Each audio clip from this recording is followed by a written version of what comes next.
हाँ गुरु बहना लोग देखी आप सबके बीच में एक छठी मैया के भजन सुनावे जा रहा बनिए गुरु बहना लोग। इस छठी मैया के गीत रवा सब ध्यान से सुनब और लास्ट तक सुनब गुरु बहना लोग।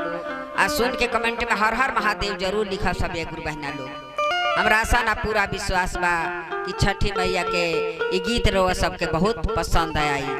अगर पसंद आई है गुरु बहना लोग तो लाइक सब्सक्राइब जरूर दे सब ये गुरु बहना लोग। देखी कहे के बा कि छठी मैया के भजन में एगो बा कि कांच बास के बांग्ला बनल बा में झालर मोती लावल बा। तो देखी वही भजन हम गावे जा रहल बनी अपना मैया के छठी के गीत ये गुरु बहना लोग एक ध्यान से रो सब सुनी कैसे भजन के भाव बा कैसे बहो हरे का